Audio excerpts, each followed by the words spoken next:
사랑하는 친구 여러분, 오늘 밤 우리는 성경의 깊은 이야기 속으로 함께 여행을 떠납니다. 세상이 고요해지고 당신의 마음도 차분히 가라앉는 이 시간, 수세대를 거쳐 속삭이듯 전해져 내려온 거룩한 말씀에 귀를 기울여 봅니다. 오늘 우리가 함께 묵상할 이야기는 인간의 거대한 야망과 하나님의 깊은 지혜가 교차하는 신할 평화의 이야기, 바로 바벨탑 이야기입니다.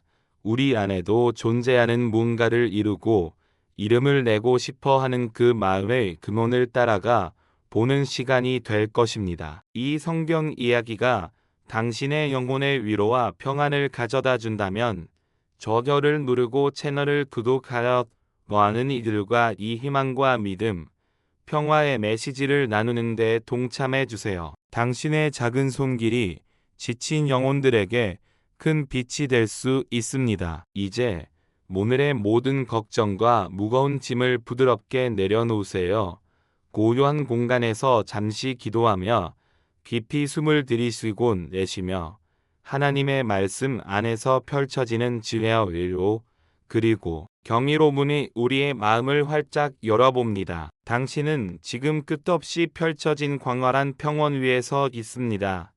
동쪽에서 불어오는 부드러운 바람이 당신의 뺨을 스치고 아직은 선뢰한 새벽 공기 속에는 흙과 불의 풋풋한 내음이 섞여 있습니다. 이곳은 시나리라 불리는 땅입니다. 하늘은 아직 짙은 남색 벨벳처럼 깊고 수많은 별들이 보석처럼 박혀 반짝이고 있습니다.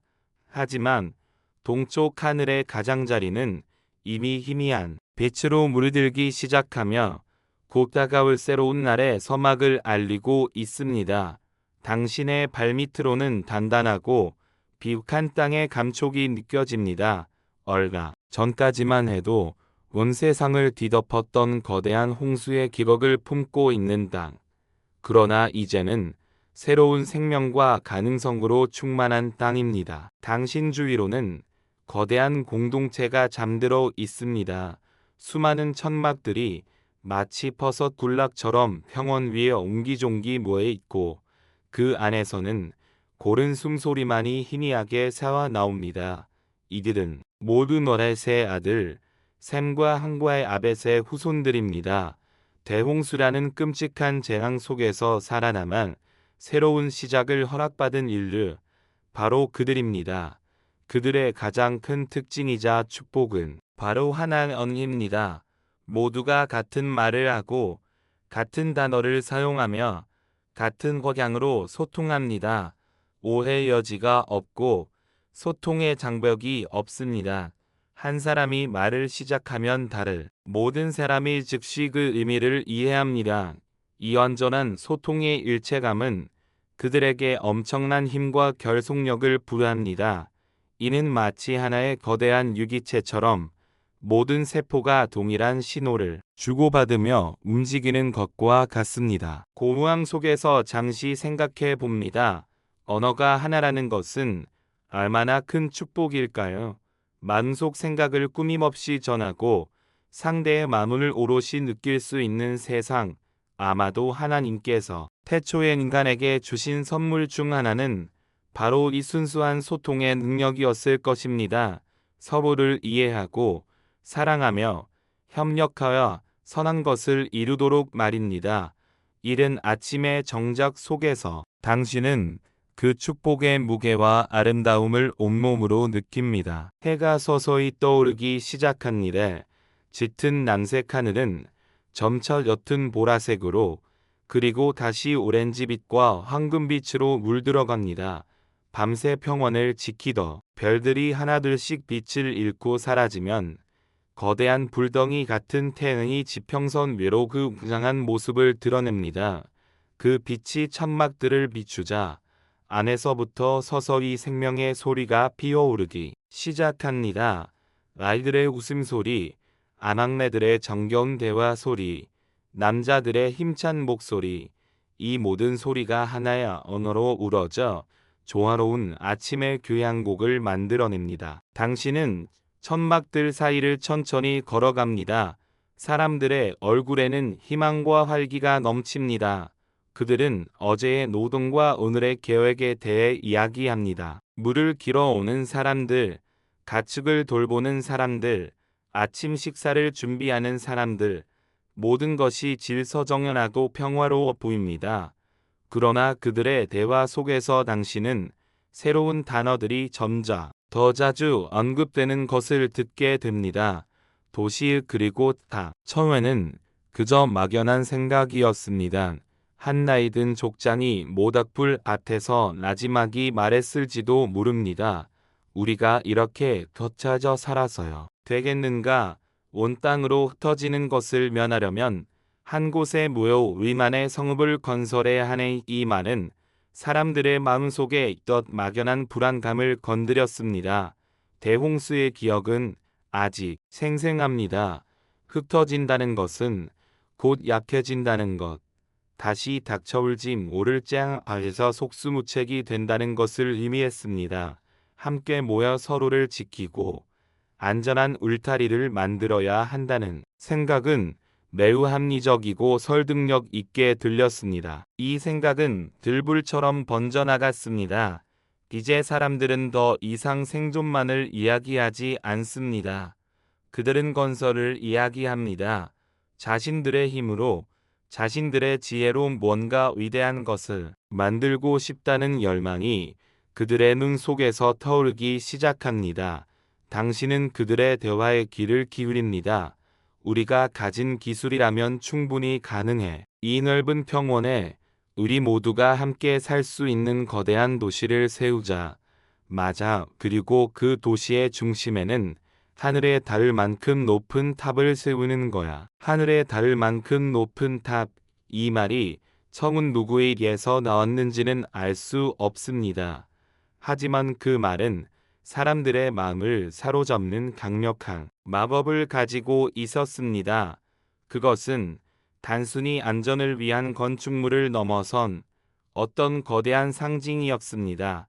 당신은 그들의 눈빛에서 단순한 생존 본능 이상의 것, 바로 야망이라는 불꽃을 봅니다. 우리는 종종 우리 안에 있는 창조의 욕구를 발견합니다. 무언가를 만들고, 세우고, 이루고자 하는 마음은 이는 어쩌면 우리를 만드신 창조주 하나님의 형상을 따라 지음받았다는 증거일지도 모릅니다.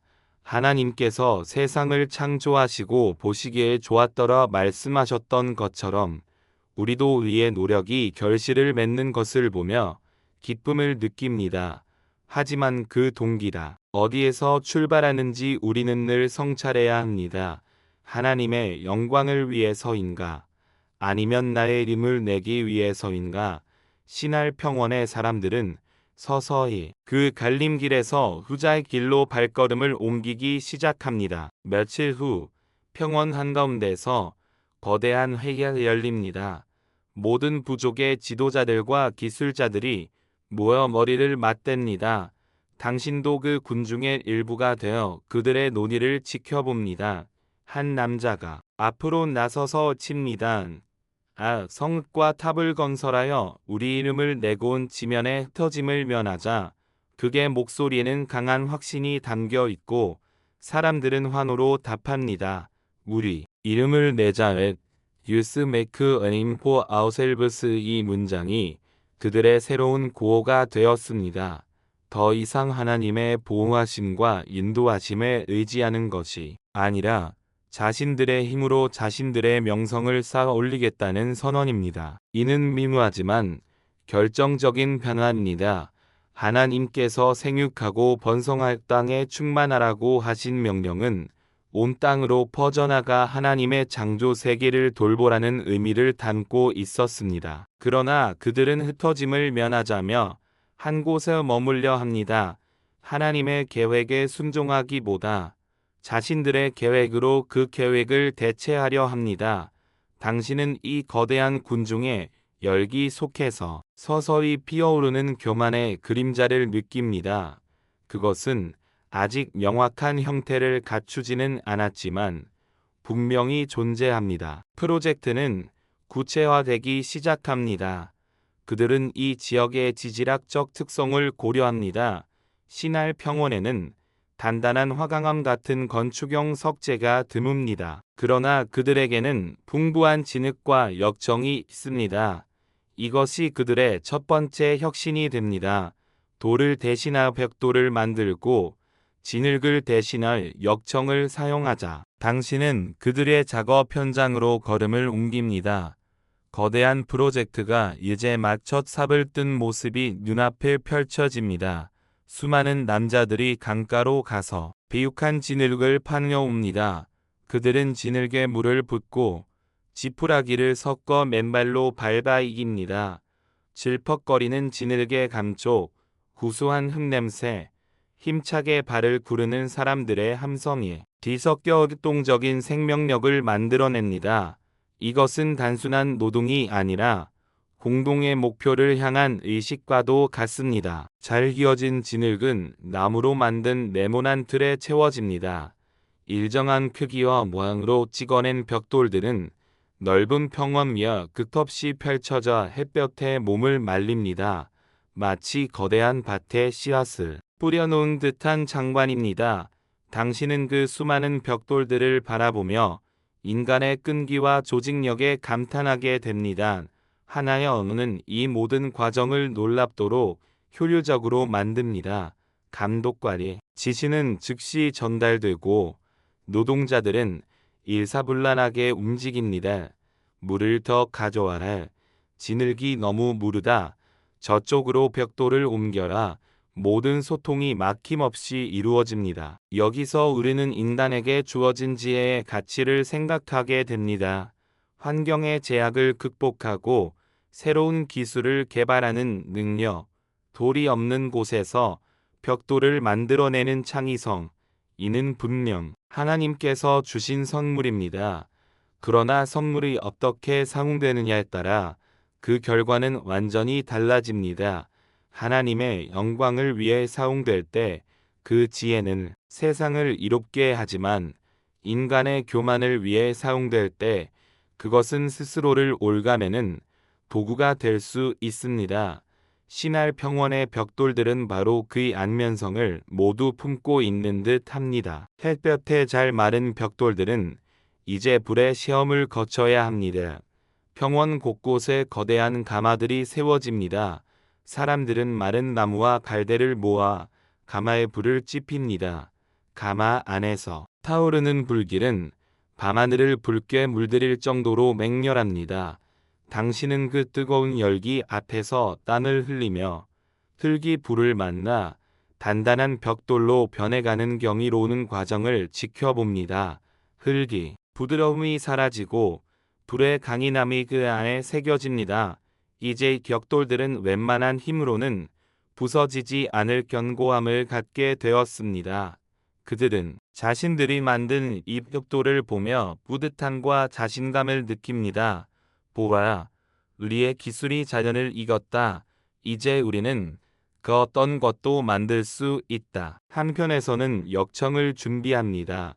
땅에서 솟아나는 검고 끈적끈적한 액체, 뜨거운 햇볕 아래 녹아내린 역청은 지독한 냄새를 풍기지만 벽돌과 벽돌을 붙이는 강력한 접착제이자 훌륭한 방수제가 될 것입니다.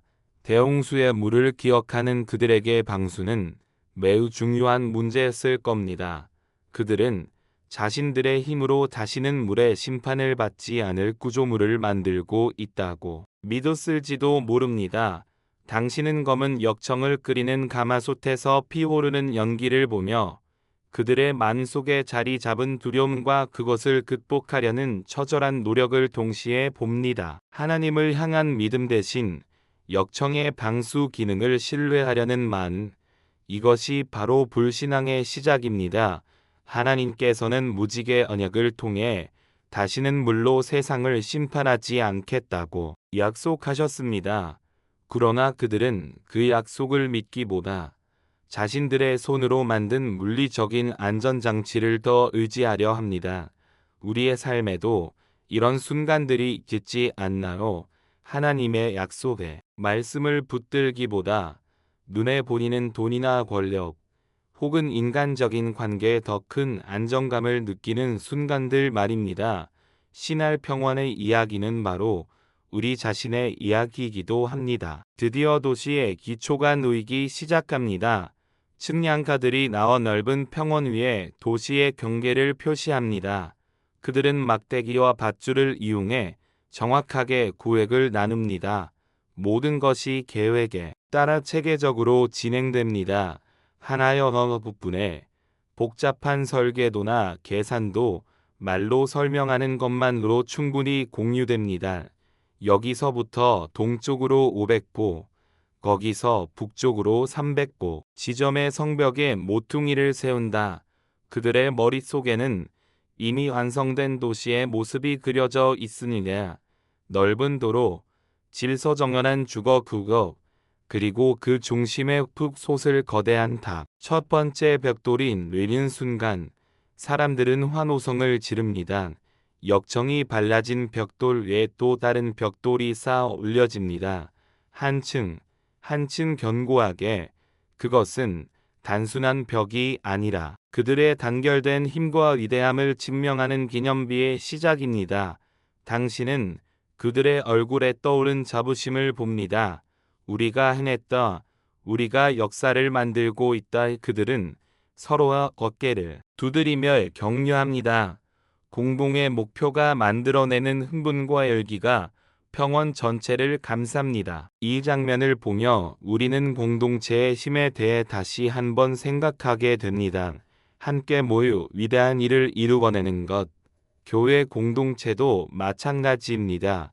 우리가 하나의 마음과 하나의 뜻으로 모일 때 우리는 세상이 감당할 수 없는 놀라운 일들을 해낼 수 있습니다. 그러나 그 중심에 무엇이 있느냐가 중요합니다. 우리의 목표가 우리의 이름을 내는 것이 아니라 하나님의 이름을 높이는 것이 될 때 그 공동체는 진정으로 거룩하고 강력해집니다. 신할의 사람들은 그 방향을 잃어가고 있었습니다. 날이 저물고 평원에는 다시 어둠이 내립니다. 하지만 오늘은 이전의 밤들과 다릅니다. 평원 곳곳에 피워진 모닥불 주위로 사람들이 모여 앉아 낮에 있었던 일들을 이야기하며 웃음꽃을 피웁니다.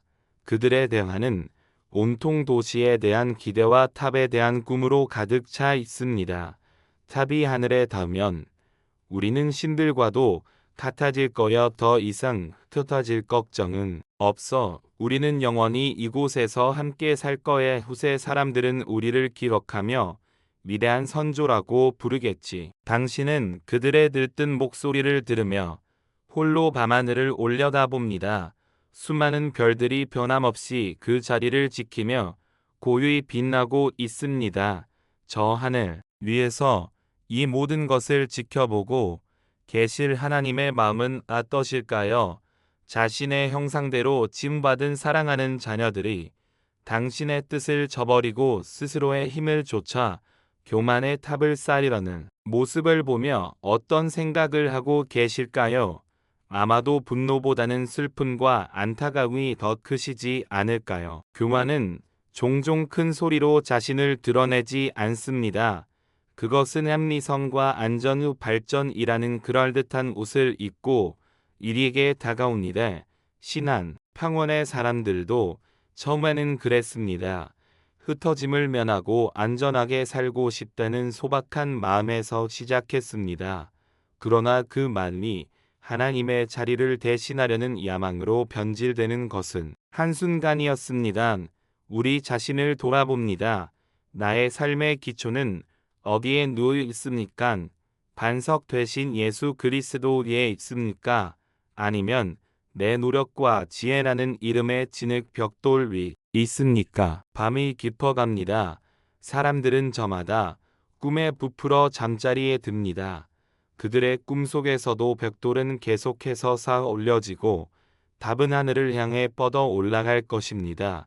당신은 아직 나지막한 도시의 성벽 기초에 기대어 앉아 다가올 미래를 생각합니다. 이 거대한 프로젝트는 과연 어디로 흘러갈 것인가? 인간의 야망은 어디까지 닿을 수 있을까? 그리고 이 모든 것을 지켜보시는 하나님의 계획은 과연 무엇일까? 신할 평원의 새벽은 희망과 라델의 빛으로 가득했지만 그 첫날의 끝은 이미 미세한 균열의 씨앗을 품고 있었습니다. 그것은 바로 하나님을 떠난 인간의 마음에 깃든 교만이라는 씨앗입니다. 이제 막당에 심어진 이 씨앗이 악하게 자라나 거대한 혼돈의 열매를 맺게 되지 아직은 아무도 알지 못합니다. 당신은 그저 고요히 흐르는 시간 속에서 인간의 역사와 하나님의 섭리가 어떻게 교차하며 거대한 드라마를 만들어가는지 묵묵히 지켜볼 뿐입니다. 동쪽에서 불어보던 부드러운 바람 속에 이제는 미묘한 긴장감이 실려 있는 듯합니다. 새로운 날이 밝아오면 벽돌 쌓는 소리는 더욱 높아지고 답을 향한 열망은 더욱 뜨거워질 것입니다. 그러나 그 소리가 높아질수록 하늘의 침묵을 더욱 깊어만 갑니다. 새로운 날의 빛이 신할 평원을 비추자 어제의 고요한 교양곡은 온데간데 없습니다. 이제 아침을 여는 것은 새들의 지저귀이나 부드러운 속삭임이 아닙니다. 그것은 일의 소리, 거대한 야망이 잠에서 깨어나는 소리입니다. 당신은 천막을 나서자마자 공기 중에 가득한 팽팽한 에너지에 휩싸입니다. 멀리서부터 들려오는 망치 소리, 흙을 파내는 둔탁한 소리, 수많은 사람들의 침이 뒤섞여 하나의 거대한 소음의 강을 이룹니다.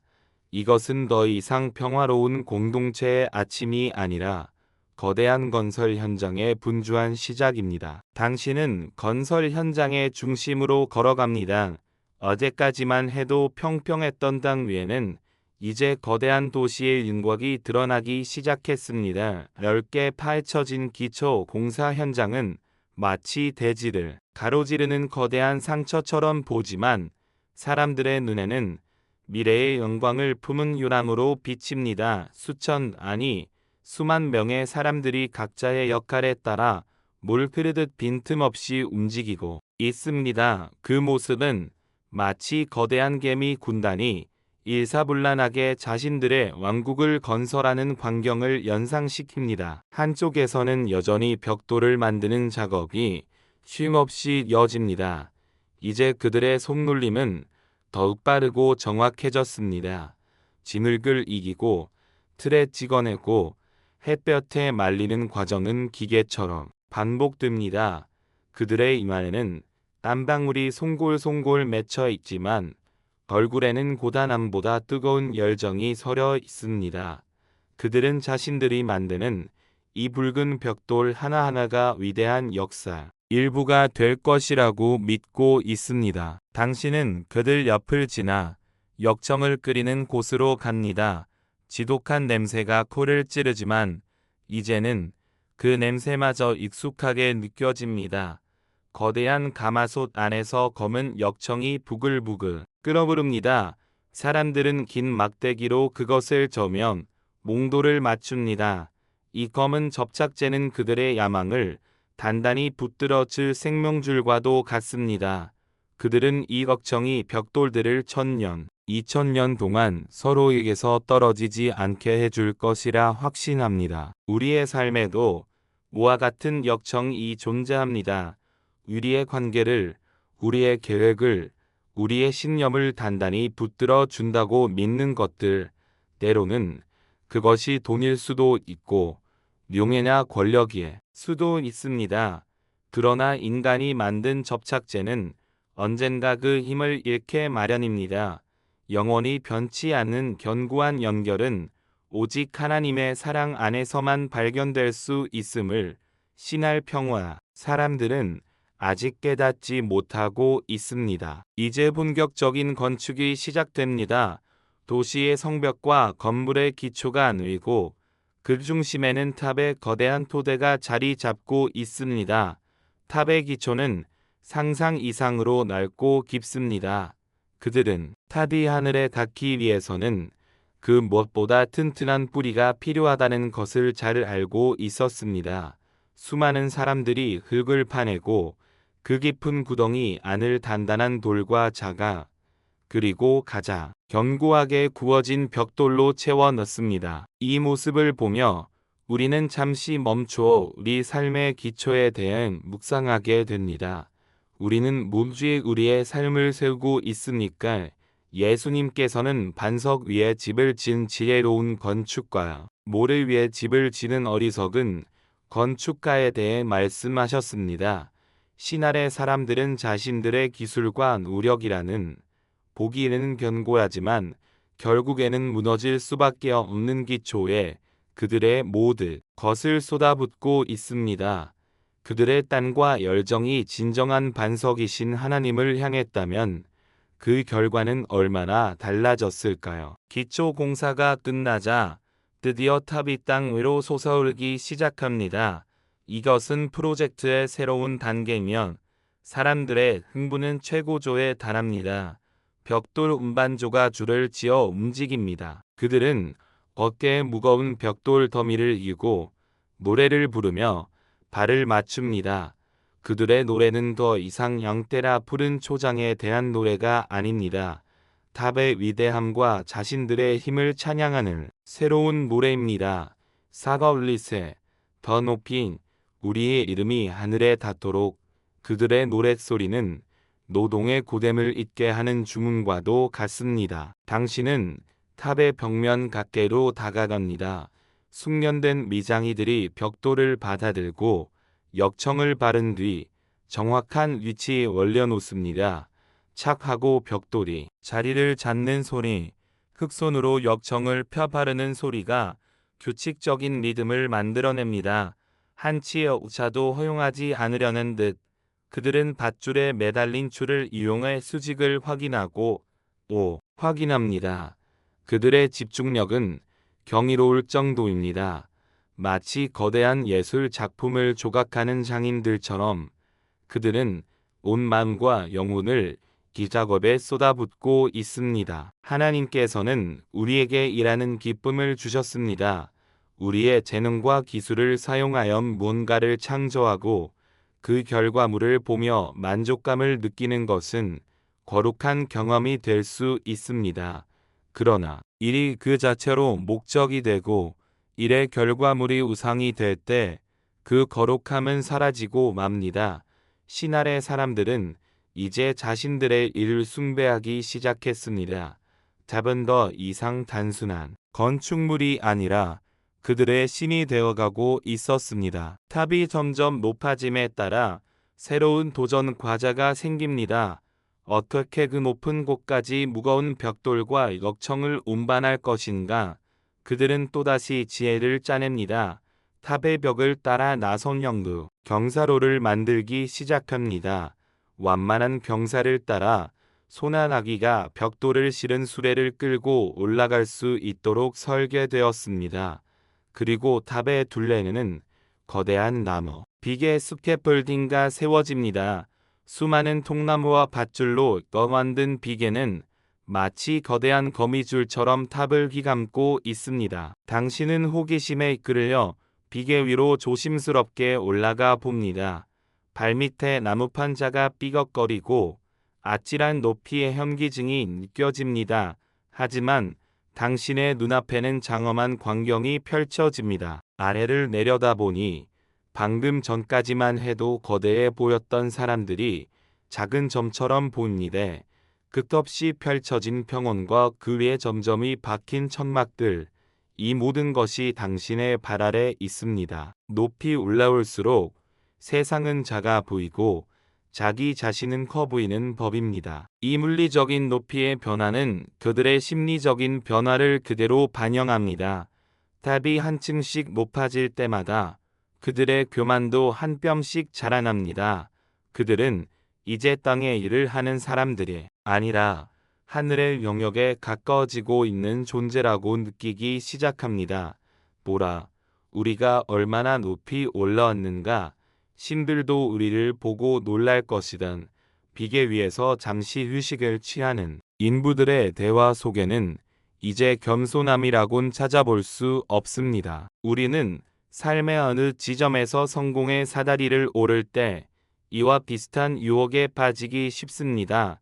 더 높은 지위 오르고 더 많은 것을 소유하게 될수록 우리는 자신을 다른 사람들보다 우월한 존재로 여기기 시작할 수 있습니다.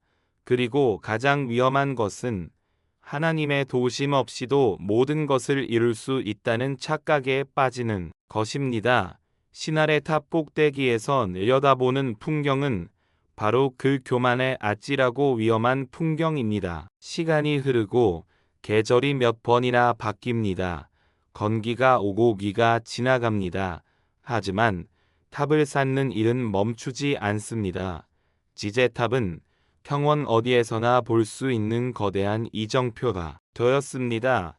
아침에 해가 뜰 때 가장 먼저 빛을 받는 곳도 탑의 꼭대기이고 저녁에 해가 질 때 마지막까지 빛을 머금고 있는 곳도 탑의 꼭대기입니다. 그것은 그들의 삶의 중심이자 시간의 기준이 되었습니다. 아이들은 더 이상 숨바꼭질이나 술래잡기를 하지 않습니다.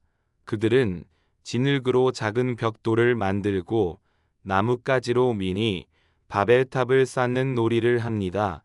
어머니들은 애들에게 옛 선조들의 이야기를 들려주는 대신 위대한 탑 건설자들의 영감을 노래로 만들어 불러줍니다. 공동체의 모든 문화 이야기가 이 하나의 거대한 프로젝트를 중심으로 재편되고 있습니다.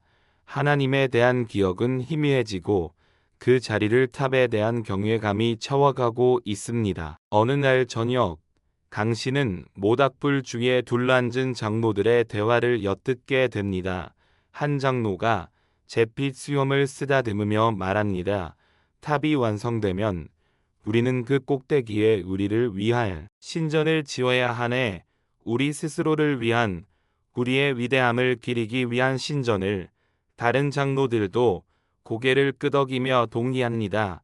막송, 더 이상 하늘의 신에게 제사를 지낼 필요가 없지. 우리가 바로 땅의 신이 될 것이니. 이 말은 당신의 마음의 차가운 비수처럼 바뀝니다. 이제 그들의 목표는 단순히 이름을 내고 흩어짐을 면하는 수준을 넘어섰습니다. 그들은 스스로 신이 되고자 하는 창조주의 자리를 넘보는 궁극의 교만에 도달한 것입니다. 이것은 뱀이 내든 동산에서 활에게 속삭였던 그 꽃과 정확히 똑같습니다. 너희가 그것을 먹는 날에는 너희 눈이 밝아져 하나님과 같이 되어 선악을 알 줄 하나님이 아심이니라. 인류는 또다시 같은 유혹 밭에서 있고 이번에는 집단적으로 그 유혹에 넘어가고 있습니다. 당신은 그들의 대화에서 조용히 빠져나와 홀로 어두운 평원을 걷습니다. 저 멀리 달빛을 받아 거대한 실루엣으로 서 있는 탑이 보입니다. 그것은 인간의 성취를 보여주는 눈부실 기념비처럼 보이기도 하고 하늘을 향해 주먹을 휘두르는 거대한 원한의 상징처럼 보이기도 합니다. 저 탑의 벽돌 하나하나는 인간의 땀과 눈물 그리고 꿈이 스며들어 있습니다. 하지만 그 모든 것을 합친다 해도 하나님의 작은 숨결 한 번을 당해낼 수 있을까요? 우리는 때때로 우리가 쌓아 올린 것들의 무게에 짓눌려 살아갑니다. 우리의 경력, 우리의 재산, 우리의 평판, 그것들을 지키기 위해 우리는 더 높은 벽을 쌓고 더 단단한 문을 만듭니다. 하지만 그럴수록 우리는 세상과 그리고 하나님과 더욱 단절됩니다. 진정한 안전은 높은 성벽 안에 있는 것이 아니라 모든 것을 내려놓고 하나님의 품에 안길 때 비로소 찾아오는 것입니다. 밤하늘의 별들은 여전히 말이 없습니다. 그들은 수천 년 동안 인간의 역사, 그들의 어리석음과 위대함, 그 모든 것을 지켜봐 왔습니다. 저 하늘 위 시간을 초월한 영역에서 하나님께서는 지금 이 순간을 어떻게 보고 계실까요? 당신의 사랑하는 자녀들이 돌아오기를 기다리시는 아버지의 마음으로 인내하며 지켜보고 계실까요? 아니면 이제 그들의 교만이 한계에 다다랐다고 판단하고 대립하실 때가 되었다고 생각하고 계실까요? 공기 중에 흐르는 미묘한 변화가 느껴집니다. 지금까지는 하나의 목표를 향해 나가는 뜨거운 열기만이 가득했다면 이제는 그 열기 속에 뭔가 다른 것이 섞여들기 시작합니다. 그것은 너무나 완벽한 협력 속에서 싹트는 아주 작은 불협화음의 시작, 너무나 거대한 자신감 뒤에 숨겨진 불안의 그림자 같은 것입니다. 사람들은 아직 그것을 감지하지 못합니다. 그들은 여전히 내리면 탑이 더 높아질 것이라는 기대에 부풀어 잠이 듭니다. 하지만 당신은 압니다. 이 완벽해 보이는 연합, 이 견고해 보이는 탑에는 보이지 않는 균열이 시작되고 있다는 것을. 인간의 야망이라는 벽돌로 쌓아 올린 탑은 그 자체의 무게를 이기지 못하고 흔들리기 시작할 것입니다. 아직은 그 누구도 상상하지 못하는 방식으로 하늘로부터의 응답이 곧 시작될 것입니다. 신할 평원의 밤은 깊어지고 거대한 탑의 그림자는 잠든 인류 위로 길게 드리워져 있습니다. 그 그림자 끝에서 새로운 역사의 장이 열리려 하고 있습니다. 탑은 이제 숨 막힐 듯한 높이에 도달했습니다. 아침 안개가 평원을 뒤덮는 날이면 탑의 아랫부분은 구름 속에 잠기고 꼭대기만이 푸른 하늘 위로 섬처럼 솟아 보입니다. 탑 위에서 일하는 인부들은 이제 자신들을 구름 위의 사람들이라고 부르기 시작했습니다. 그들은 땅 위 사람들과는 다른 특별한 존재라는 선민의식이 뇌현 중에 퍼져나갑니다.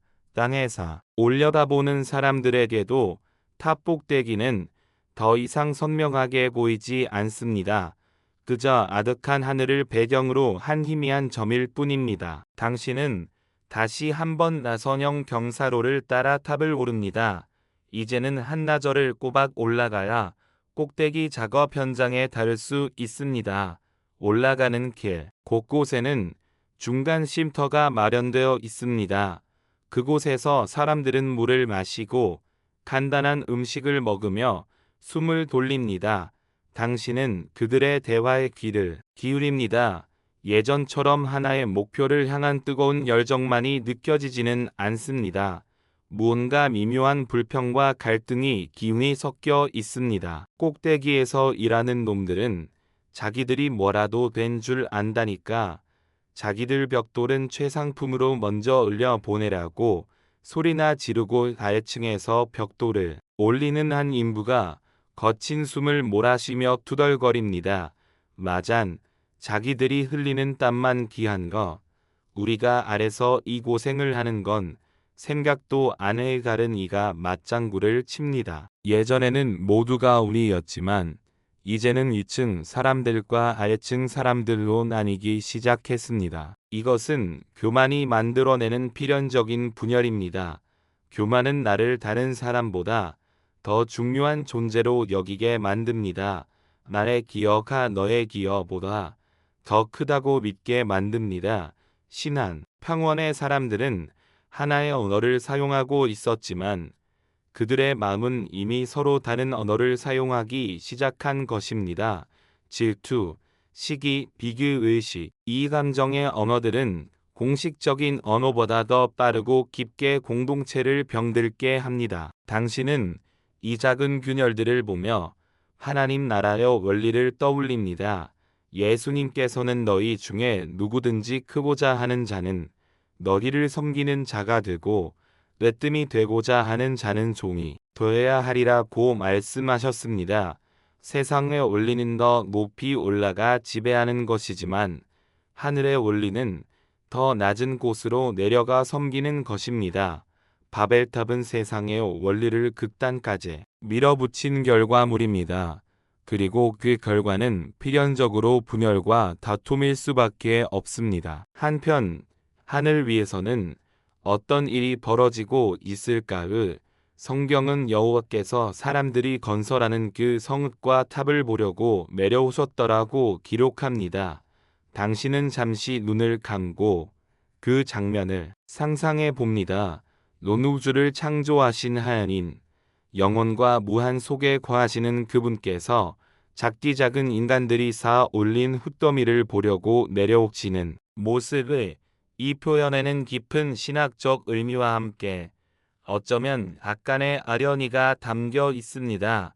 인간들은 하늘에 닿으려고 필사적으로 탑을 쌓아 올리지만 하나님의 관점에서 그것은 여전히 너무나 작아서 내려와서 보셔야 할 정도의 것이었습니다. 하나님께서 내려오셨을 때 그분의 마음은 어떠셨을까요?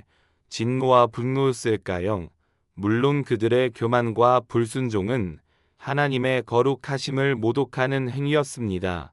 하지만 그 이면에는 더 깊은 마음, 바로 아버지의 마음이 있었을 것입니다. 자녀들이 잘못된 길로 달려가고 있을 때 그 끝이 낭떠러짐을 알면서도 멈추지 않을 때 부모는 분노보다 더 큰 슬픔과 안타까움을 느낍니다. 저들이 저렇게 연합하여 한 가지 악한 일을 시작했으니 이후로는 그 하고자 하는 일을 막을 수 없게 되리로다. 하나님의 이 말씀은 인간의 잠재력에 대한 인정이기도 합니다. 인간이 한마음 한뜻으로 뭉치면 얼마나 큰 힘을 발휘할 수 있는지를 하나님께서는 알고 계셨습니다. 문제는 그 힘이 방향이었습니다. 선을 향한 연합이 아니라 악을 향한 연합. 하나님을 대적하는 방향으로 그 힘이 사용될 때 그 끝은 파멸뿐입니다. 하나님께서는 그 파멸로부터 그들을 구하기 위해 개입하셔야만 했습니다. 때로는 하나님의 심판처럼 보이는 것이 사실은 더 큰 재앙을 막기 위한 그분의 자비로운 개입일 때가 많습니다. 마치 의사가 환자의 썩은 부위를 도려내는 것처럼 아프지만 살리기 위한 선택인 것입니다. 당신은 다시 눈을 뜨고 현실의 건설 현장을 바라봅니다. 탑 꼭대기는 바람이 몹시 거셉니다. 인부들은 몸을 가누기도 힘든 강풍 속에서 매듭게 작업을 이어가고 있습니다. 땅에서는 상상할 수 없었던 추위와 기압의 변화가 그들을 괴롭힙니다. 자연은 그 자체로 인간의 한계를 끊임없이 일깨워주고 있습니다. 하지만 그들은 멈추지 않습니다. 오히려 자연의 도전을 극복하는 것을 또 다른 영적인 과업으로 여기며 서로를 독려합니다. 바람 따위에 질 수 없다. 더 단단히 묶고 더 힘껏 버텨라. 이때 당신은 사람들 사이에서 이상한 낌새를 차립니다. 감독관 중 한 명이 소리를 지릅니다. 거기 역청 좀 더 가져와. 그런데 역청을 운반하던 인부는 잠시 고개를 갸웃거리더니 엉뚱하게 망치를 가져옵니다. 역청 말이야, 역청은 기가 먹었나. 감독관이 버럭 화를 내지만 인부는 억울하다는 표정으로 망치를 흔들어 보입니다. 아주 사소한 찰나의 순간이었습니다. 사람들은 그저 피곤해서 잘못 들었거나 강한 바람 소리 때문에 소통에 잠시 문제가 생겼을 거라고 대수롭지 않게 여깁니다. 하지만 당신은 압니다. 이것이 바로 하늘로부터 시작된 응답의 첫 신호라는 것을. 하나님의 개입은 천둥 번개와 함께 탑을 무너뜨리는 극적인 방식이 아니었습니다. 그것은 훨씬 더 근원적이고 훨씬 더 교묘한 방식으로 시작되었습니다. 바로 그들의 힘의 원천이었던 언어의 중심부를 미세하게 흔드는 것이었습니다. 며칠이 지나자 이런 일들이 점점 더 잦아집니다. 한 아내가 남편에게 빵을 좀 가져다 주세요 라고 말했는데 남편은 물을 떠다 줍니다. 처음에는 서로 웃으며 넘어갔지만 이런 일이 반복되자 짜증과 오해가 쌓이기 시작합니다. 당신, 내 말을 일부러 무시하는 거에 아니. 당신이 그렇게 말했잖아. 분명히 같은 단어를 사용하는데 머릿속에서 그 단어가 연결된 의미가 조금씩 어긋나기 시작합니다. 이것은 마치 정교한 기계 톱니바퀴 사이에 아주 미세한 먼지가 끼기 시작하는 것과 같습니다. 처음에는 거의 티가 나지 않지만 시간이 지날수록 마모는 심해지고 결국 기계 전체가 멈춰 서게 됩니다. 하나님께서는 그들의 언어라는 운명체제에 보이지 않는 바이러스를 심으셨습니다. 그 바이러스는 혼돈이었습니다. 우리의 영적인 삶도 마찬가지입니다. 사탄은 종종 우리를 거대한 시련으로 넘어뜨리려 하지만 더 효과적인 방법은 우리의 영적 언어를 교란시키는 것입니다. 하나님의 말씀을 읽어도 그 의미가 왜곡되어 들리고 기도를 해도 내 욕망을 구하는 소리로 변질되며 성도 간의 교제 속에서도 사랑의 언어 대신 판단과 비판의 언어가 오가게 만듭니다. 공동체가 무너지는 것은 외부의 공격 때문이 아니라 내부의 소통이 막힐 때입니다. 탑의 건설 현장에서는 이제 혼란이 눈에 띄게 증가합니다. 설계자들이 모여 다음 단계의 건축 계획을 논의합니다. 한 설계자가 탑의 경사각을 지금보다 3도 더 완만하게 수정해야 합니다. 구조적 안정성을 위해서입니다. 라고 제안합니다. 그러나 다른 설계자들은 그 말을 탑을 3배 더 빠르게 지어야 한다는 뜻으로 받아들입니다. 말도 안 돼. 지금도 인부들이 한계에 다다랐는데 어떻게 속도를 3배나 높인단 말인가? 아니, 속도가 아니라 각도를 말하는 거에 서로 고성을 지르며 다투지만 대화는 한 발짝도 나아가지 못합니다. 그들은 같은 단어를 외치고 있지만 서로 다른 세계에 갇혀버린 것입니다. 이 광경을 지켜보는 당신의 마음은 복잡합니다. 한편으로는 인간의 교만이 무너지는 통쾌함도 있지만 다른 한편으로는 소통하지 못하는 인간의 모습이 너무나 처절하고 안쓰럽게 느껴집니다. 서로를 이해하고 싶지만 그럴 수 없는 답답함, 내 진심을 전하고 싶지만 오해만 쌓이는 절망감, 이것은 지옥의 또 다른 모습일지도 모릅니다. 하나님께서 인간에게 주셨던 가장 큰 축복 중 하나인 언어가 이제는 그들을 갈라놓는 저주가 되어버렸습니다. 예언자들은 종종 이렇게 묵상했습니다. 하나님께서 그들의 언어를 혼잡하게 하셨다는 것은 단순히 여러 개의 다른 언어를 만들어내신 것만을 의미하지는 않을 것이라고, 그것은 아마도 인간 내면의 교만이 언어라는 그릇을 깨뜨려 버린 결과일 것이라고 말입니다. 마음이 교만해지면 다른 사람의 말을 귀담아 듣지 않게 됩니다. 내 생각과 내 주장만이 중요해집니다. 결국 모두가 자기 말만 하게 되고 누구도 듣지 않는 상태, 이것이 바로 바벨탑의 본질적인 혼돈입니다. 탑의 건설 속도는 현저하게 느려지기 시작합니다. 이전의 효율성과 속도는 사라지고 모든 과정이 삐걱거립니다. 벽돌은 엉뚱한 곳으로 배달되고 설계도는 아무도 이해할 수 없는 암호물이 되어버렸습니다. 인부들은 지시에 따르기보다 서로에게 손가락질하며 책임을 떠넘기기 바쁩니다. 이게 잘못 알아들은 거잖아. 아니야, 네가 이상하게 말했어. 하나의 언어라는 끈으로 묶여있던 거대한 공동체는 이제 서서히 해체될 조짐을 보입니다. 당신은 탑의 가장 높은 곳에서 아래를 내려다봅니다. 한때는 질서와 활기로 가득했던 건설 현장은 이제 혼란과 무질서의 도가니입니다. 사람들은 무리지어 모였지만 그들 사이에는 보이지 않는 벽이 세워져 있습니다. 그들의 눈에는 더 이상 기만과 자부심이 아니라 불신과 적개심이 가득합니다.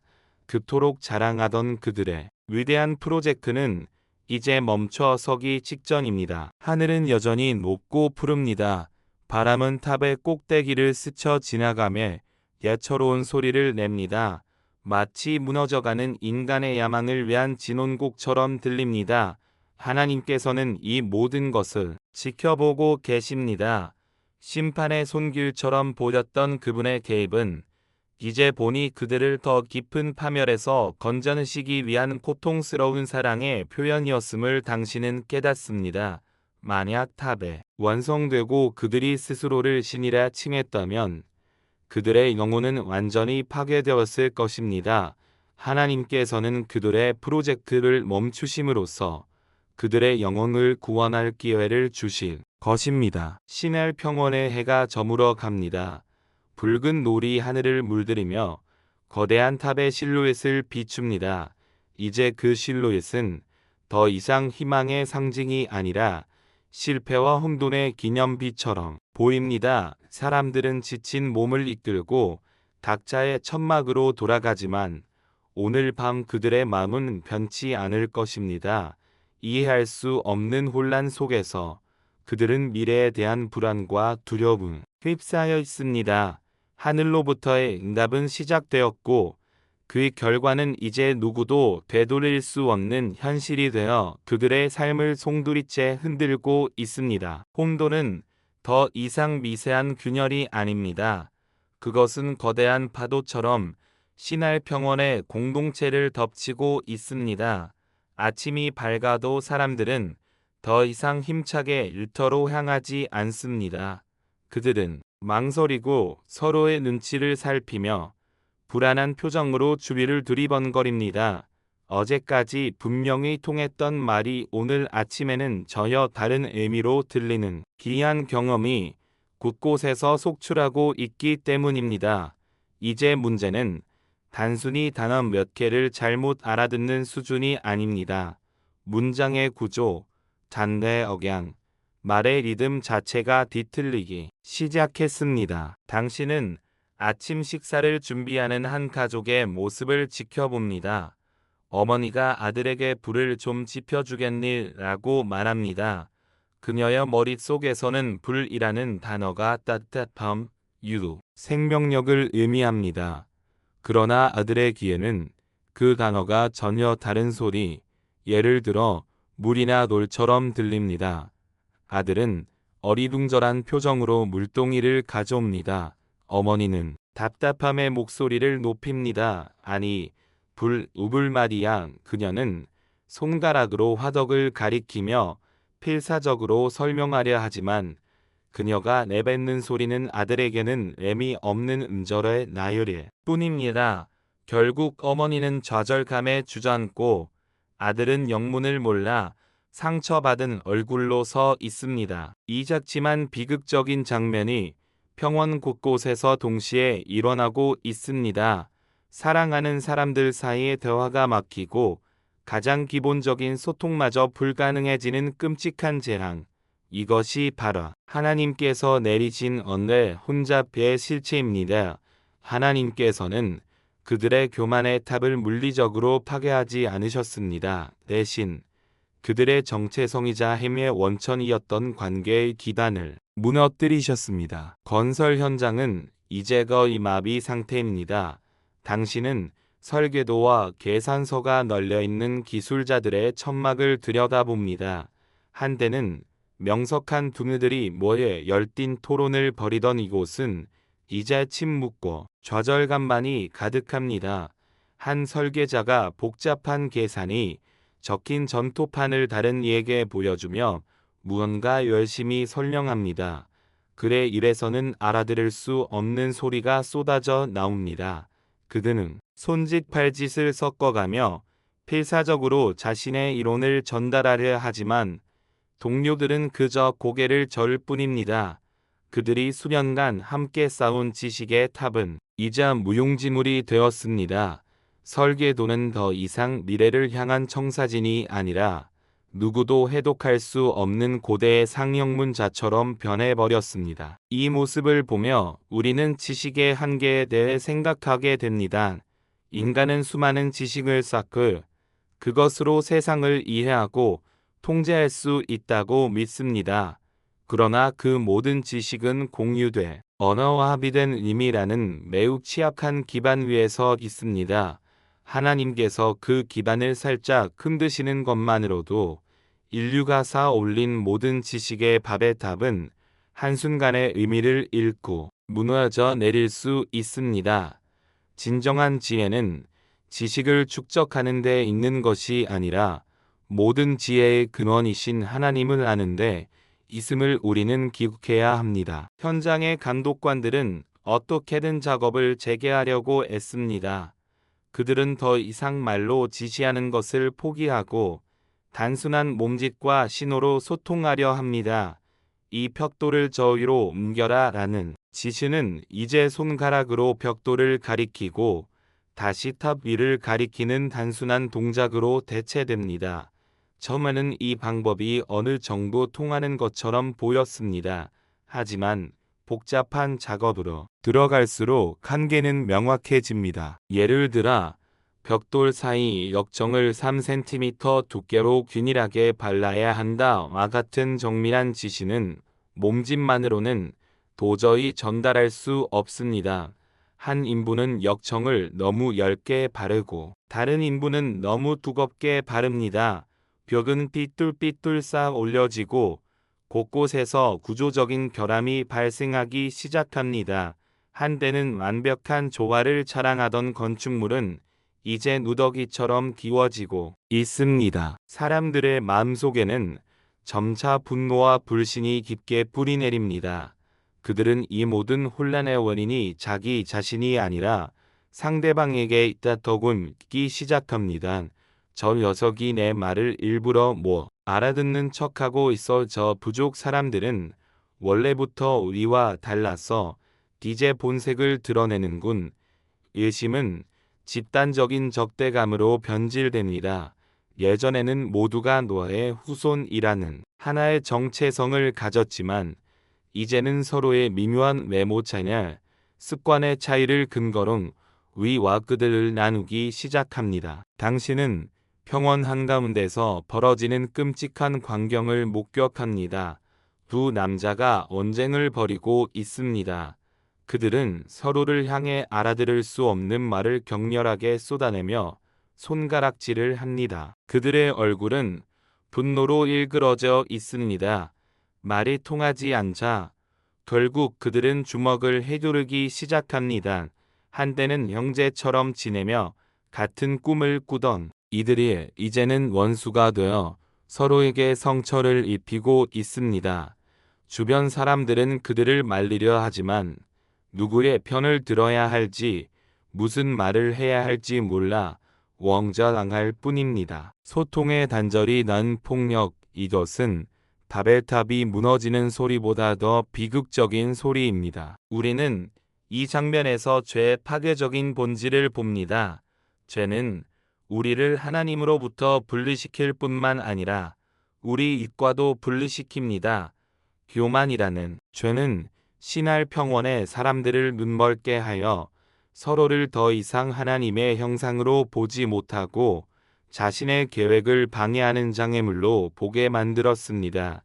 우리의 삶에서도 마찬가지입니다. 우리가 깃과의 관계에서 갈등과 미움을 경험할 때 그 근원을 깊이 파고 들어가 보면 결국 내 안에 있는 교만과 이기심을 발견하게 되는 경우가 많습니다. 며칠 밤낮으로 혼란이 계속되자 마침내 사람들은 깨닫기 시작합니다.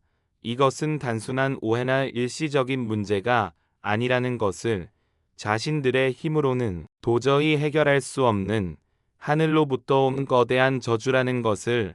그들은 두려움에 사로잡혀 하늘을 올려다봅니다.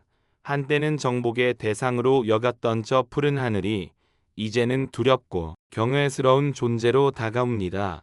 그들의 위대함을 증명하기 위해 쌓아 올린 탑은 이제 그들의 무력함과 어리석음을 증언하는 거대한 묘비처럼 서 있습니다. 절망에 빠진 사람들 사이에서 새로운 현상이 나타나기 시작합니다. 누구니 몇몇 사람들이 서로의 말을 조금씩 알아듣기 시작한 것입니다. 남자가 무심코 내뱉은 단어를 옆에 있던 여자가 완벽하게 이해합니다. 그들은 놀라서 서로를 쳐다봅니다. 그리고 다시 몇 마디를 주고받습니다. 놀랍게도 그들의 언어는 완벽하게 통합니다. 그들은 혼돈 속에서 잃어버렸던 소통의 기쁨을 되찾고 서로를 부둥켜 안고 눈물을 흘립니다. 이런 작은 언어 공동체들이 평원 곳곳에서 생겨나기 시작합니다. 마치 거대한 자석이 철가루를 끌어모듯 비슷한 소리 체계와 문법 구조를 가진 사람들이 자연스럽게 서로에게 이끌립니다. 어떤 그룹의 언어는 폿소리가 많이 섞인 부드러운 언어고 다른 그룹의 언어는 목구멍에서 나오는 듯한 거칠고 강한 언어입니다. 또 다른 그룹은 노래하듯 리드미컬한 억양을 가지고 있습니다. 하나님께서는 심판 속에서도 새로운 질서를 창조하고 계셨습니다. 하나의 통일된 언어를 흩으심으로써 그분은 다양성이라는 새로운 씨앗을 뿌리셨습니다. 이것은 매우 중요한 신학적 통찰을 줍니다. 하나님께서 원하시는 연합은 획일성이 아닙니다. 각자의 고유한 색깔과 특징을 가진 다양한 존재들이 사랑 안에서 조화를 이루는 그것이 바로 하나님께서 꿈꾸시는 진정한 공동체의 모습입니다. 획일성을 강요했던 바벨탑의 연합은 교만 위에 세워졌기에 무너졌지만 하나님께서는 앞으로 다가올 미래에 성령 안에서 이루어질 다양성 속의 통일을 이미 계획하고 계셨던 것입니다. 새로운 언어 그룹이 형성되면서 그들은 자연스럽게 다른 그룹과 거리를 두기 시작합니다. 말이 통하지 않는 사람들과 함께 사는 것은 너무나 고통스럽고 비효율적이기 때문입니다. 그들은 자신들의 가족과 가축을 챙겨 말이 통하는 사람들끼리 모여 새로운 무리를 이룹니다. 한때는 하나의 거대한 공동체를 이루었던 신할의 사람들은 이제 수백 개의 작은 그룹으로 나뉘었습니다. 그들은 더 이상 탑에 미련을 두지 않습니다. 하늘에 닿으려 했던 거대한 꿈은 이제 악몽이 되어버렸습니다. 그들의 유일한 관심사는 이 혼란의 땅을 떠나 그들만의 언어로 새로운 삶을 시작할 수 있는 곳을 찾는 것입니다. 흩어짐을 면하자던 그들의 다짐은 공허한 메아리가 되었습니다. 이제 그들은 스스로 흩어지기를 간절히 원하게 되었습니다. 당신은 한 무리의 사람들이 짐을 꾸려 평원을 떠나는 모습을 지켜봅니다. 그들은 마지막으로 완성의 탑을 돌아봅니다. 그들의 눈에는 아쉬움이나 분노가 아닌 깊은 허무함과 슬픔이 담겨 있습니다. 저 탑은 그들의 모든 것이었습니다. 그들의 희망, 그들의 자부심, 그들의 미래. 하지만 이제 그것은 아무런 의미도 없는 거대한 흙더미일 뿐입니다. 그들은 말없이 등을 돌리고 새로운 땅을 향해 정처 없는 발걸음을 옮깁니다. 또 다른 그룹이 다른 방향으로 떠나갑니다. 그들의 언어는 앞서 떠난 그룹의 언어와 전혀 다릅니다. 그들은 서로를 이해할 수 없기에 함께 길을 갈 수도 없습니다. 이렇게 인류는 하나님의 본래 명령이었던 온 땅에 충만하라는 말씀을 가장 고통스럽고 비극적인 방식으로 성취하게 됩니다. 그들의 불순종마저도 결국에는 하나님의 더 큰 섭리 안에서 사용되고 있음을 당신은 목격합니다. 바벨탑의 본래 이름인 바벨은 히브리어로 혼잡하게 하다라는 뜻의 동사 발랄비 엘럴에서 유래했습니다. 하나님께서 그들의 언어를 혼잡하게 하셨기에 바벨이라 불리게 된 것입니다. 그러나 그곳 사람들에게 바벨은 신의 문케이트 보가칼이라는 뜻이었습니다.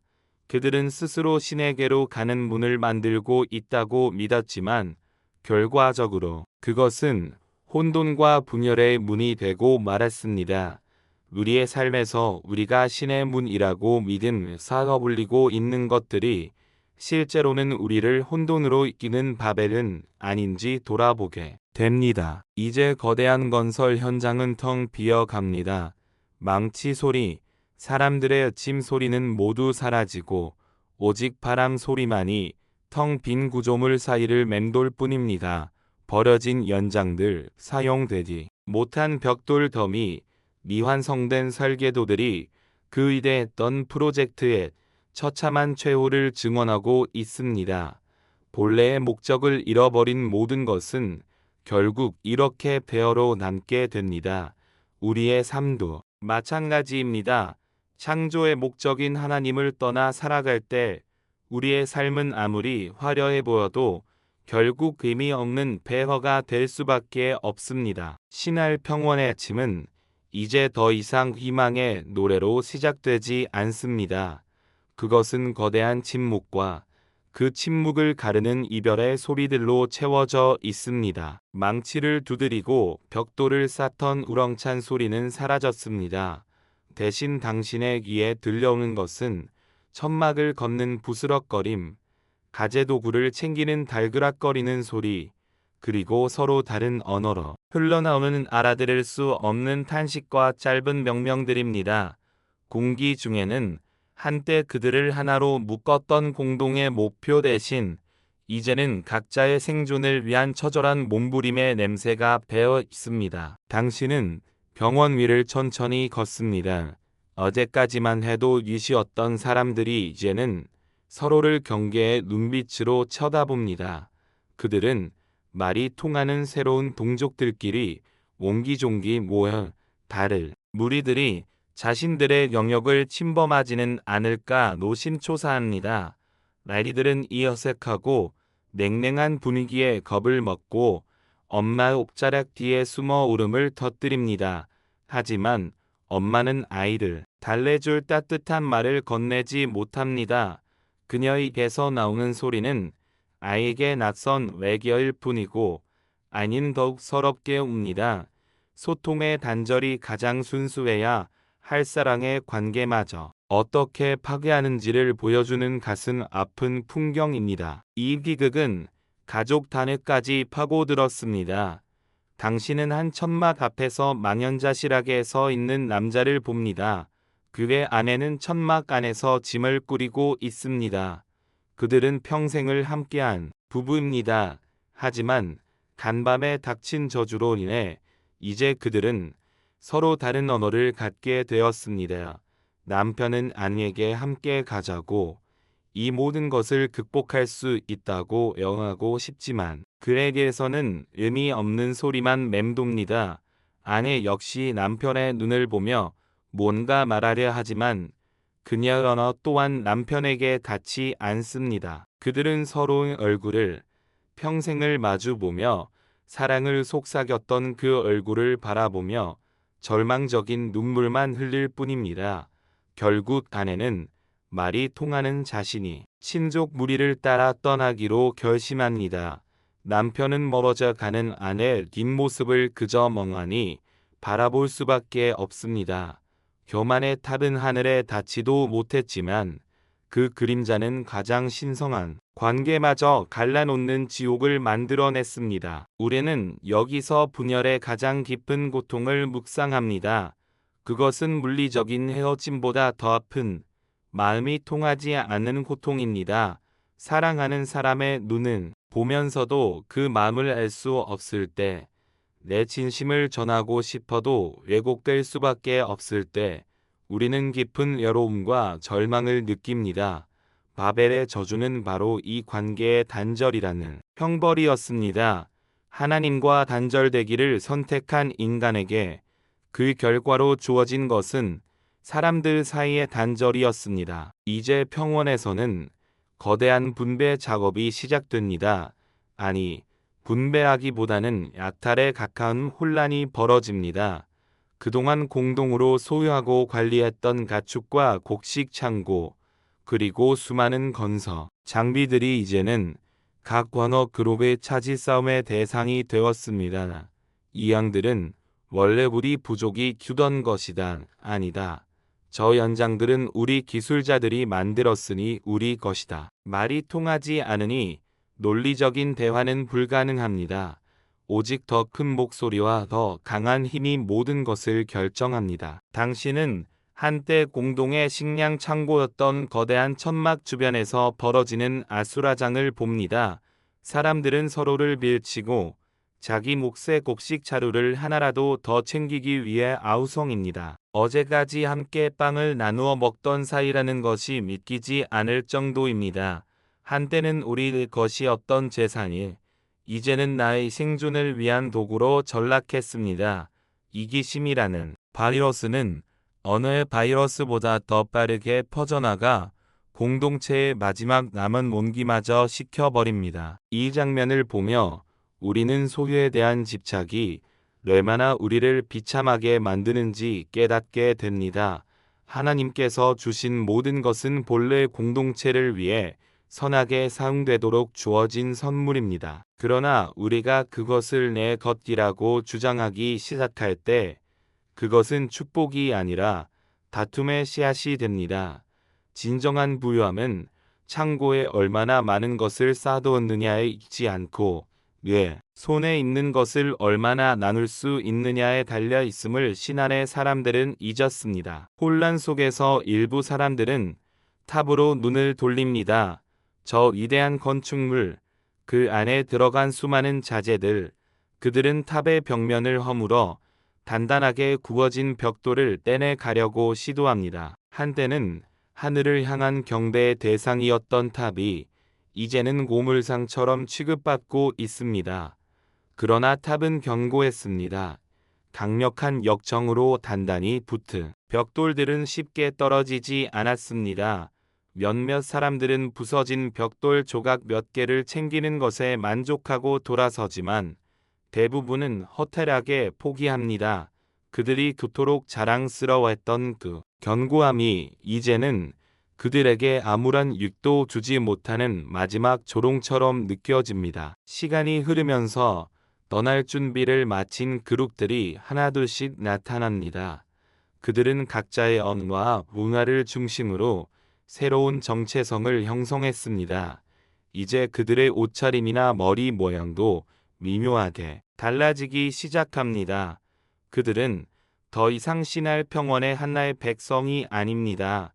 그들은 이제 수십 개의 다른 민족의 시작점이 된 것입니다. 당신은 그들이 떠나기 전 마지막으로 완성의 탑을 돌아보는 모습을 봅니다. 그 거대한 구조물은 이제 아무런 작업 소리도 들리지 않는 완전한 침묵 속에 서 있습니다. 바람만이 텅 빈 창문과 복도를 지나가며 음산한 소리를 낼 뿐입니다. 탑의 아래층에는 이미 잡초가 자라나기 시작했습니다.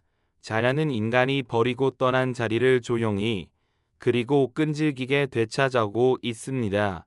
붉은 벽돌 틈새로 피어난 작은 녹색 풀잎은 인간의 어떤 거대한 야망도 결국에는 흙으로 돌아갈 뿐임을 말해주는 듯합니다. 옛 유대 전승에 따르면 탑의 3분의 1은 불에 타고 3분의 1은 땅 속으로 가라앉았으며 오직 3분의 1만이 후세를 위한 경고의 상징으로 남았다고 전해집니다.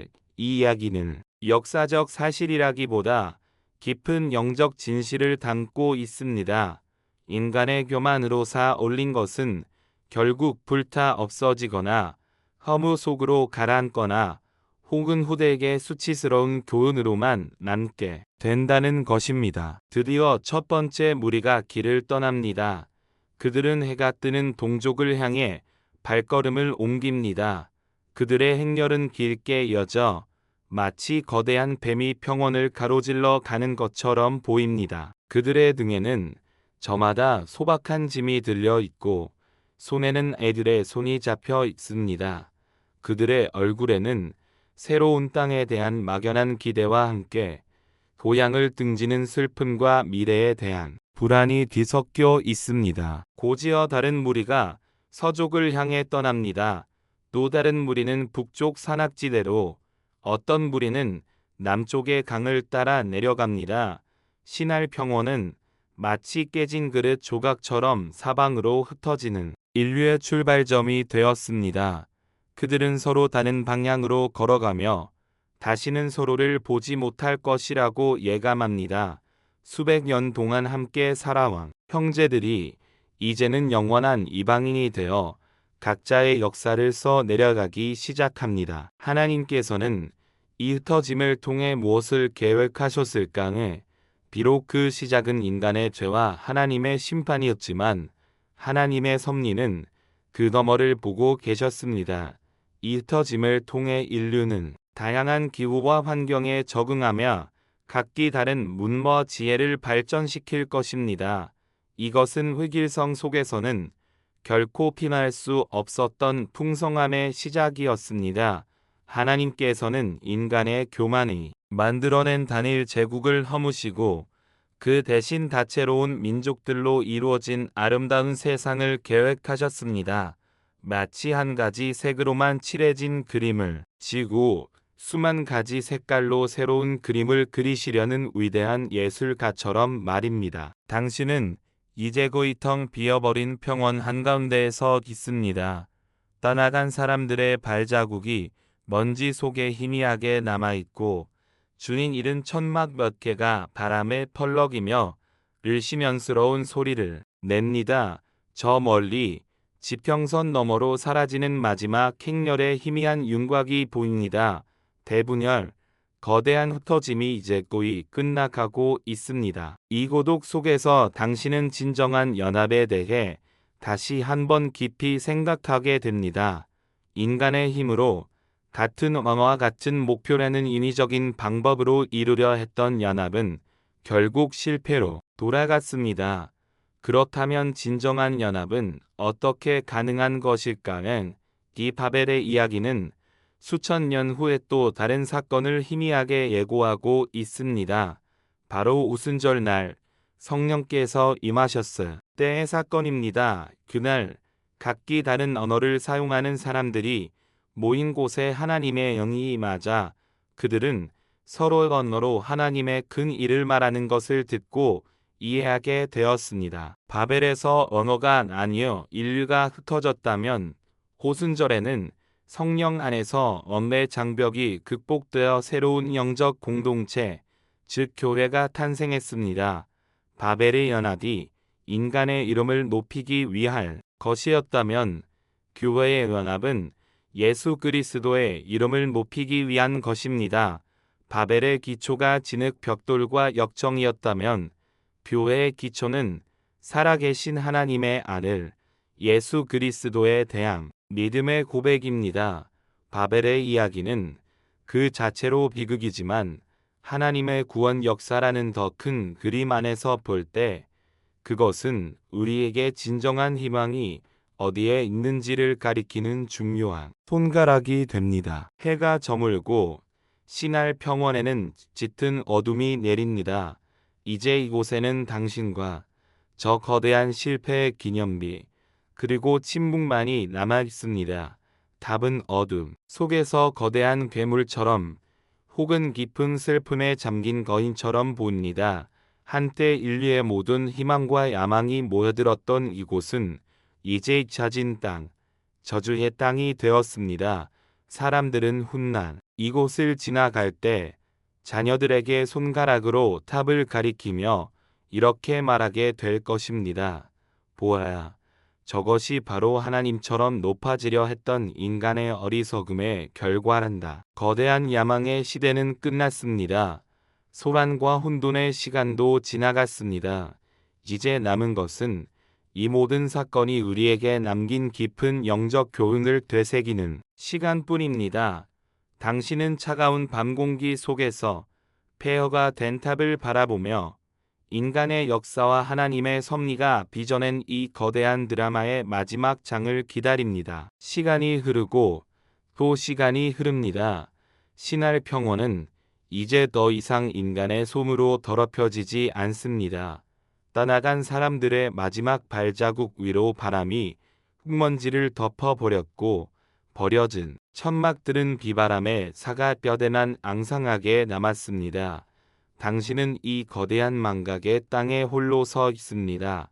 한때 수만 명의 목소리로 가득 찼던 이 공간은 이제 오직 당신의 숨소리요. 미완성의 탑 사이를 스쳐 지나가는 바람의 구슬픈 울음소리만이 채우고 있습니다. 당신은 천천히 마치 고대의 족지를 순례하는 사람처럼 탑을 향해 걸어갑니다. 가까이 다가갈수록 그 거대함이 압도적으로 다가옵니다. 하지만 이제 그 거대함은 위용이나 영광이 아니라 거대한 슬픔과 침묵의 무게로 느껴집니다. 당신은 손을 뻗어 차갑고 거친 벽돌의 표면을 만져봅니다. 한때는 뜨거운 열정으로 구워지고 희망에 찬 손길로서 올려졌을 두 벽돌 이제는 그저 차가운 돌덩이일 뿐 그 안에 담겼던 모든 꿈과 이야기는 흔적도 없이 사라졌습니다. 코끝에 희미하게 남아있는 역청의 냄새가 한때 이곳에 존재했던 거대한 야망의 마지막 경기처럼 느껴집니다. 당신은 이 고란 폐 옆에서 깊은 묵상에 잠깁니다. 이 거대한 실패의 기념비는 후세 우리에게 무엇을 말해주고 있는 것일까요? 첫 번째 교훈은 명백하게도 교만의 끝에 관한 것입니다. 우리 이름을 내고 온 지면의 흩어짐을 면하자 그들의 시작은 이 한 문장에 역됩니다. 그 안에는 하나님을 향한 의존 대신 스스로의 힘을 믿는 자만심이 하나님이 명령에 순종하기보다 자신들의 안위를 우선시하는 불순종이에 그리고 하나님의 영광이 아닌 자신들의 명성을 갈망하는 우상숭배가 담겨 있었습니다. 교만은 종종 우리를 더 강하고 더 높게 만드는 것처럼 보입니다. 하지만 바벨탑의 이야기는 교만이 실제로는 우리를 얼마나 취약하게 만드는지를 보여줍니다. 그들은 하나의 언어라는 완벽한 조건 속에서도 결국 분열했습니다. 왜냐하면 진정한 연합은 언어나 제도의 통일에서 오는 것이 아니라 마음의 겸손에서 오기 때문입니다. 각자가 자신을 낮추고 다른 사람을 더 낮게 여길 때 비로소 공동체는 건강하게 설 수 있습니다. 그러나 모두가 자신을 높이려 할 때 그 공동체는 바벨탑처럼 자체의 무게를 이기지 못하고 무너져 내릴 수밖에 없습니다. 당신의 삶을 돌아봅니다.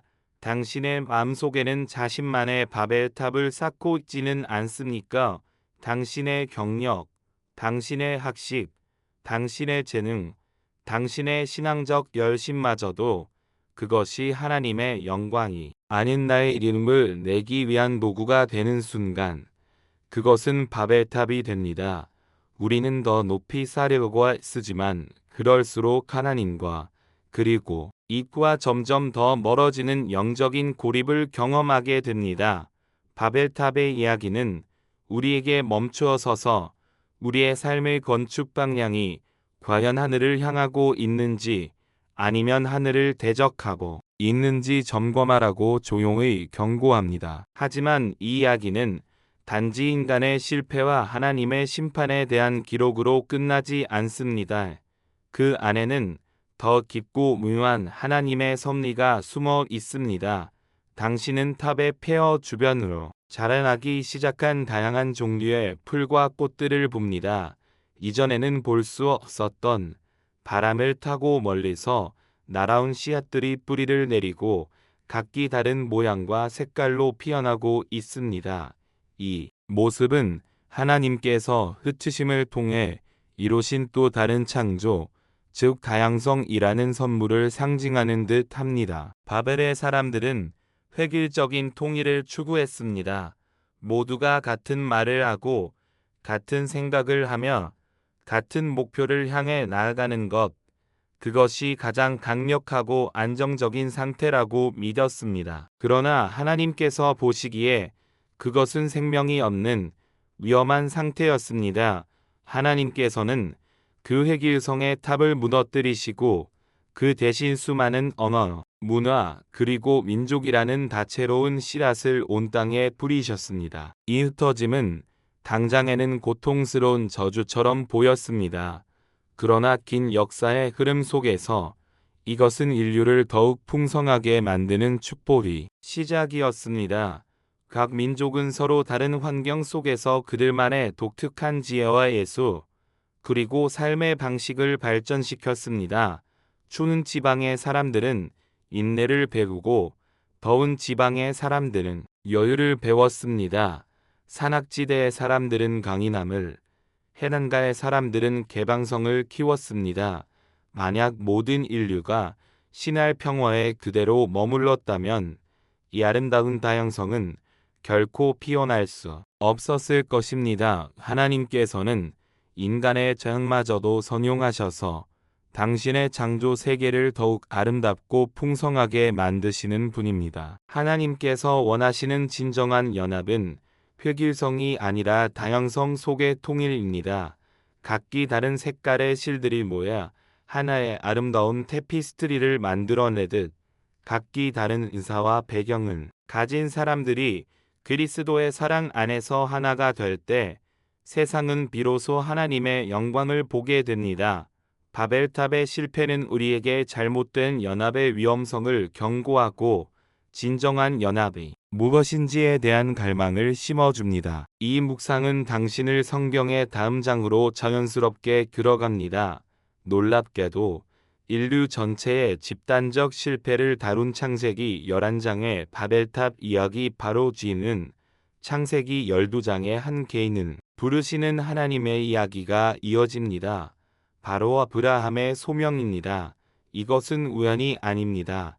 인간이 하늘에 닿기 위해 탑을 쌓는 데 실패하자 이제 하나님께서 직접 땅으로 내려와 한 사람을 통해 하늘의 백성을 만들기 시작하시는 것입니다. 인류는 우리의 힘을 내자고 외쳤지만 실패했습니다. 그러나 하나님께서는 아브라함에게 나타난 내가 너로 큰 민족을 이루군 내게 복을 주어내 이름을 창대하게 하리니 너는 복이 될지라고 약속하십니다. 인간 스스로의 노력으로 이름을 내려던 계획은 혼돈으로 끝났지만 하나님께서 주시는 이름은 축복의 통로가 됩니다. 바벨에서 인류는 흩어짐을 면하려 했지만 결국 흩어졌습니다. 그러나 하나님께서는 아브라함을 통해 흩어진 모든 족속이 그로 말미암아 복을 얻게 될 것이라는 더 위대한 연합의 계획을 시작하십니다.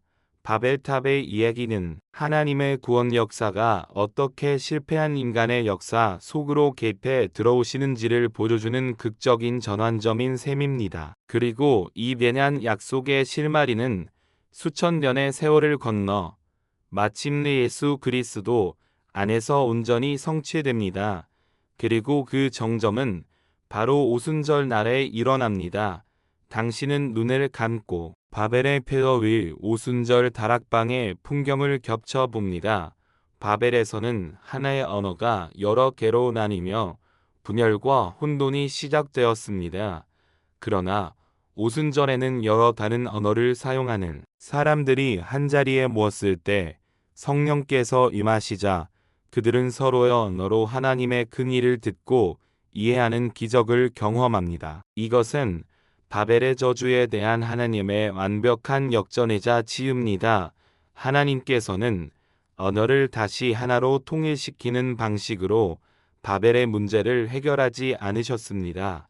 오히려 그 다양한 언어들을 그대로 인정하시면서 성령의 능력을 통해 그 언어의 장벽을 뛰어넘는 새로운 차원의 소통과 연합을 가능하게 하셨습니다.